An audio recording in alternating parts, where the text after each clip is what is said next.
జై శ్రీరామ్. శ్రీమాత్రే నమః. శ్రీ గురుభ్యో నమః. రవి సంచారం కుంభరాశిలోకి సూర్యనారాయణమూర్తి ప్రవేశించబోతున్నారు. 2024 సంవత్సరం ఫిబ్రవరి నెల 14వ తారీఖు నుంచి అక్కడి నుంచి నెలనాళ్ళ పాటు కూడా సూర్యనారాయణమూర్తి కుంభరాశిలో సంచారం జరపనున్నారు. సూర్యనారాయణమూర్తి కుంభరాశిలో సంచారము ఈ సంవత్సరము చాలా విశేషమైన అంశాలతో కూడుకొని ఉంది. దానికి కారణము కర్మ ఫలప్రదాత అయిన శనీశ్వరుడు కుంభరాశిలోనే సంచారం చేస్తూ ఉండడం ఒక కారణము. రెండవ కారణము వీరిద్దరూ తండ్రి కొడుకులు, ఇదొక రెండవ కారణము. మూడవ కారణం, అతి ముఖ్యమైన కారణము, సింహరాశికి అధిపతి సూర్యనారాయణమూర్తి. 12 రాశుల్లో ఆయన రాశి సింహరాశి, ఆయన రాశి సింహరాశి. ఇప్పుడు కుంభరాశిలో ఉండి సప్తమ దృష్టితోటి సింహరాశిని సూర్యనారాయణమూర్తి వీక్షిస్తూ ఉన్నారు. ఎప్పటి నుంచో కుంభరాశిలో ఉన్న శనైశ్వరుడు కూడా సింహరాశి మీద ఆయన వీక్షణని పెట్టారు.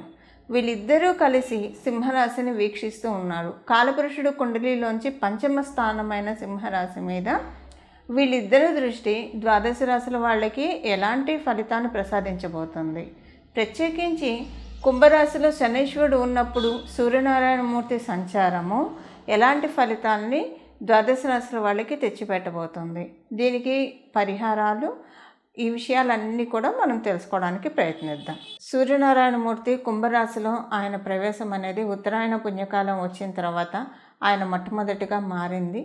ఆ మకర రాశిలో ఆయన ప్రవేశించినప్పుడు ఉత్తరాయణ సంక్రాంతి నుంచి మకర సంక్రాంతి నుంచి ఆయన మకర రాశిలో ప్రవేశించినప్పటి నుంచి ఉత్తరాయణ పుణ్యకాలం ప్రారంభమవుతూ ఉంది. ఇది మనందరికీ తెలిసిన విషయమే. ఇప్పుడు ఉత్తరాయణ పుణ్యకాలం ప్రవేశించిన తర్వాత ఆయన మొట్టమొదటిగా అడుగుపెట్టిన రాశి కుంభరాశి. ఈ కుంభరాశి కాలపురుషుడు కుండలిలోంచి లాభస్థానం అవుతోంది. సహజ లాభస్థానం అవ్వడం వల్ల ఎక్కడైతే సూర్యనారాయణమూర్తి తేజస్సు ఏ రాశిలో అయితే ఉంటుందో ఆ రాశికి 12 రాశుల వాళ్ళకి మరియు ద్వాదశ లగ్నాల వాళ్ళకి కూడా ఆ రాశి ఏ స్థానం అవుతుందో ఆ స్థానం మీద వెలుగులు సూర్యనారాయణమూర్తి చిందించబోతున్నాడు. ఈ విషయంలో అంటే ఏదో ఒక రకంగా బెనిఫిట్ ద్వాదశ రాశుల వాళ్ళకి, ద్వాదశ లగ్నాల వాళ్ళకి ఉంటుంది. మీ జన్మజాతకంలో కనుక సూర్యనారాయణమూర్తి బలం చాలా అత్యద్భుతంగా ఉంటే ఈ వెలుగులు బాగా ప్రకాశవంతంగా, తేజవంతంగా ఉంటాయి. మీ జన్మజాతకంలో కనుక సూర్యనారాయణమూర్తి బలం అంతగా లేకపోతే కనుక అప్పుడు కూడా గోచారం మీకు వరాన్ని అయితే ప్రసాదిస్తుంది. కాకపోతే ఇది పూర్తిగా అంటే మీ జన్మజాతకం సహకరించట్లేదు కాబట్టి 50% అయితే ఈ బ్లెస్సింగ్స్ ఉంటాయి. మరియు ఇక్కడ మనం తెలుసుకోవాల్సిన విషయం ఏంటంటే, మీరు కనుక శని మహర్దశ జరుగుతూ ఉన్నా, అలాగే రవి మహర్దశ జరుగుతూ ఉన్నా, వీళ్ళ అంతర్దశలు జరుగుతూ ఉన్నా, ఇప్పుడు సూర్యనారాయణమూర్తి కుంభరాశిలోకి ఆగమనము కొన్ని విశేషాంశాన్ని సూచిస్తుంది. అంటే ఈ విశేషాంశాలు మీకు ఇంకా ఎక్కువగా వర్తిస్తాయి అని అర్థము. అలాగే మనకి ఇప్పుడు ఏలినాటి శని జరిగే రాశులు మకర రాశి, కుంభరాశి, మీనరాశి. అలాగే అష్టమ శని మరియు అర్ధాష్టమ శని. అష్టమ శని జరిగే రాశి వాళ్ళు కర్కాటక రాశి వారు, అర్ధాష్టమ శని జరిగే వాళ్ళు వృశ్చిక రాశి వాళ్ళు. ఇప్పుడు ఇదంతా ఎందుకు చెప్తున్నానంటే, ఏలినాడు శని, శని మహాదశ, శని అంతర్దశ, అర్ధాష్టమ శని, నేను మాట్లాడేది సూర్యనారాయణమూర్తి గురించి అయినా వీటి గురించి ప్రస్తావించడానికి కారణము, సూర్యనారాయణమూర్తి శనీశ్వరుడితోటి కూడి సంచారం ఒక నెలనాళ్ల పాటు సాగిస్తారు కాబట్టి శనీశ్వరుడికి సంబంధించిన విషయాల్లో కూడా కొన్ని మంచి ఎఫెక్ట్స్ సూచించబోతున్నాయి. అందువల్ల ఇప్పుడు మనం తెలుసుకున్నట్టు ఏలినాడు శనిలో ఉన్నవాళ్ళు, అష్టమ శనిలో ఉన్నవాళ్ళు, అర్ధాష్టమ శనిలో ఉన్నవాళ్ళు, లేదా మీకు శని మహర్దశ జరుగుతున్నా, శని అంతర్దశ జరుగుతూ ఉన్నా, రవి మహర్దశ జరుగుతూ ఉన్నా, రవి అంతర్దశ జరుగుతూ ఉన్నా, లేదా మీ జన్మజాతకంలో సూర్యనారాయణమూర్తి చాలా బలోపేతంగా ఉంటే ఈ ఫలితాలు మీకు ఇంకా మంచి అనుకూలతని తెచ్చిపెడతాయి. అంటే ఇంకా వీటి కంటే ఇంకా కొన్ని రెట్టింపు ఫలితాలు వస్తాయని ఇక్కడ మనకి అర్థము. ఇక మనం ద్వాదశ రాశుల వాళ్ళకి సూర్యనారాయణమూర్తి కుంభరాశిలో సంచారం చేస్తూ ఎలాంటి ఫలితాన్ని ప్రసాదిస్తున్నాడు అన్న అంశాన్ని మనం తెలుసుకుందాం. ధనుసు రాశి వాళ్ళకి ఈ మాసం ఇప్పుడు మనం చేసుకున్న సూర్యనారాయణమూర్తి సంచారం మీకు తృతీయ స్థానంలో జరుగుతూ ఉంది. తృతీయ స్థానంలో సూర్యనారాయణమూర్తి సంచారము ఆయన దివ్య తేజస్సుని మీ పరాక్రమ స్థానం మీద పెట్టారు. భూమండలం మీద సూర్యనారాయణమూర్తి వచ్చినప్పుడు ఎలాంటి దివ్య తేజస్సు ప్రకాశవంతంగా ఉంటుందో అదంతా కూడా మీకు తృతీయ స్థానంలో ఆయన పెట్టడం వల్ల మీ యంగర్ సిబ్లింగ్స్కి చాలా మంచి శుభ సమయము. మీ యంగర్ సిబ్లింగ్స్ జీవితంలో ఏదైనా ఒక గుడ్ న్యూస్ మీరు వినడానికి అవకాశం మీరు వింటారు. అంటే యంగర్ సిబ్లింగ్స్ మీకు కనిష్ట సోదరులు ఎవరైనా తమ్ముడున్నా చెల్లెలున్నా ఇద్దరికి కూడా ఈ విషయం వర్తిస్తుంది. ఇరుగు పొరుగు వారితోటి సంబంధ బాంధవ్యాలు మెరుగుపడతాయి. అంతకుముందు వాళ్ళతోటి ఏమన్నా మనస్పర్ధలు, అపోహలు, అపార్థాలు ఇలాంటివి ఏమన్నా ఉన్నా కూడా వాటన్నిటిని అధిగమించుకొని బయటపడటానికి అవకాశం ఉంది. తండ్రి గారితో కమ్యూనికేషన్ చాలా బాగా ఉంటుంది. తండ్రి గారితోటి మీరు ఒక గుడ్ న్యూస్ షేర్ చేసుకుంటారు. అలాగే మీరు ఉద్యోగస్తులు అయితే కనుక మీ ఎంప్లాయర్ నుంచి అంటే మీరు పనిచేసే కార్యాలయం నుంచి ఒక చాలా గుడ్ న్యూస్ మీరు వినడం కావచ్చు, లేదా మీ కార్యాలయంలో మీకు సంబంధించిన గుడ్ న్యూస్ మీరు తెలపడానికి అవకాశం చాలా బాగా ఉంది. మీకు నవమ స్థానం మీద సూర్యనారాయణమూర్తి ఆయన సప్తమ దృష్టి పెట్టి చూస్తూ ఉన్నాడు. సూర్యనారాయణమూర్తితో పాటు శనీశ్వరుడు కూడా సప్తమ దృష్టితో మీ నవమ స్థానాన్ని చూస్తూ ఉన్నాడు. అందువల్ల ఇప్పుడు కొన్ని పనులు జరిగితే బాగుంటుంది, అదృష్టం కలిసి వస్తుంది అన్న పనులు పెండింగ్లో ఉన్నాయి. యాక్చువల్గా 1 ఇయర్ నుంచి పెండింగ్ అంటే మూవ్ అవుతున్నాయి. పెండింగ్ అంటే పూర్తిగా పెండింగ్ కాదు, అలాగని మూవ్ అయిందంటే పూర్తిగా మూవ్ అయినట్టు కూడా లేదు. ఇలా అటు ఇటు కాకుండా ఊగిసలాడుతున్న పనులు మీకు ఆ పని అయితే అదృష్టం వచ్చి పడుతుంది అని, లేకపోతే ఆ పని అయితే మీకు సంతోషంగా ఉంటుంది అనుకున్న పనులు. ఉదాహరణకి ఏదైనా ఒక ప్రాజెక్ట్ ఉందనుకోండి, అది అయిందంటే ఆల్మోస్ట్ 99% అయిపోతుంది. ఆ 1%లో అవ్వలేదా అని చెప్పడానికి లేదు, అయ్యిందని చెప్పడానికి లేదు. అలాంటి పనులు ఇప్పుడు సెట్ రేట్ అవుతాయి, అంటే మంచి ఫేవరబుల్ థింగ్గా టర్న్ అవుతుంది.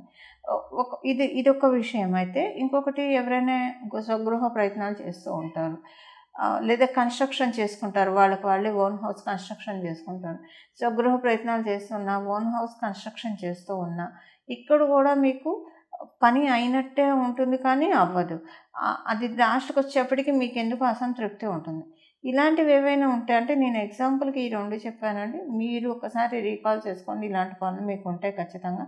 అవన్నీ కూడా ముందుకు వెళ్ళడానికి సూర్యనారాయణమూర్తి దీవిస్తున్నాడు. సూర్యనారాయణమూర్తి బలం వల్ల ఆ పనులన్నీ కూడా సత్వరంగా అవ్వడానికి అవకాశం ఉంటుంది. ఇది సూర్యనారాయణమూర్తి ధనుసు రాశి వాళ్ళకి ప్రసాదించే శుభ ఫలితాలు. చూశారు కదండి, మీ రాశి వాళ్ళకి సూర్యనారాయణమూర్తి ఈ కుంభరాశిలో సంచారం చేస్తూ ఎలాంటి శుభ ఫలితాలను ఇవ్వబోతూ ఉన్నారు, మరియు ఏ విషయాల్లో జాగ్రత్తలు సూచిస్తున్నారు. అయితే ఈ శుభ ఫలితాలని మరింత ద్విగుణీకృతం చేసుకోవడానికి, అలాగే జాగ్రత్తలు సూచించిన చోట భగవంతుడు బలంతో ఆ ఇబ్బందుల్ని అధిగమించుకోవడానికి చేయాల్సిన పరిహారం ఒకసారి మనం దృష్టి పెడదాం. ఈ నెల ఎవరైతే శ్రీరామచంద్రమూర్తి ఆరాధన బాగా చేస్తారో మరియు ప్రతిరోజు సూర్య నమస్కారం చేసుకుంటారో వాళ్ళకి రవి యొక్క ఆశీస్సులు, సూర్యనారాయణమూర్తి యొక్క ఆశీస్సులు, సూర్యభగవాను యొక్క ఆశీస్సులు చాలా బాగా ఉంటాయి. ఈ నెల వచ్చే సప్తమి తిథి అంటే సూర్యనారాయణమూర్తి 14వ తారీఖు నుంచి మొదలు పెడితే ఫిబ్రవరి 14 నుంచి మొదలుపెట్టి మార్చి 14 వరకు కూడా ఆయన కుంభరాశిలోనే సంచారం చేస్తూ ఉన్నారు. ఈ కాలంలో వచ్చిన సప్తమి తిథి మరియు ఆదివారాలు ప్రతిరోజు కూడా శ్రీరామచంద్రమూర్తి ఆరాధన, మీ ఇంటి దగ్గర కనుక శ్రీరామచంద్రమూర్తి ఆలయం ఉంటే, మీకు వీలు అవకాశం ఉంటే కనుక శ్రీరామచంద్రమూర్తి ఆలయ సందర్శనం, ఇలాంటివన్నీ చేయడం వల్ల కీర్తి ప్రతిష్టలు పెరుగుతాయి. మీకేమన్నా కనుక కొన్ని గవర్నమెంట్కి సంబంధించిన విషయాల్లో వేటిలో అయినా సరే ప్రతికూలంగా ఉంటే అవన్నీ కూడా సక్సెస్ఫుల్గా లీడ్ అవుతాయి. దానికి కారణం ఏంటంటే, శ్రీరామచంద్రమూర్తి ఆరాధన ప్రత్యేకించి చేయమని చెప్పడానికి గల కారణము, మనకి ఇక్ష్వాకుల వంశానికి శ్రీరామచంద్రమూర్తి ఇక్ష్వాకుల వంశానికి చెందినవాడు. ఈ ఇక్ష్వాకుల వంశానికి అధిదైవం సూర్యనారాయణమూర్తి. అందువల్ల రామచంద్రమూర్తిని ఆరాధించడం, అందులో కూడా ఆయన శనీశ్వరుడు కూడా రామచంద్రమూర్తిని ఆరాధిస్తే కనుక చాలా ప్రీతి పొందుతాడు. ఎందుకంటే ఎప్పుడైనా శని దోషాలు ఉన్నప్పుడు వెంకటేశ్వర స్వామిని ఆరాధిస్తాం, హనుమంతుడిని ఆరాధిస్తాం శని దోషాలు పోవడానికి. అయితే ఇక్కడ మనకి హనుమంతుడిని ఆరాధిస్తే రామచంద్రమూర్తి పలుకుతాడు, రామచంద్రమూర్తిని ఆరాధిస్తే హనుమంతుడు పలుకుతాడు.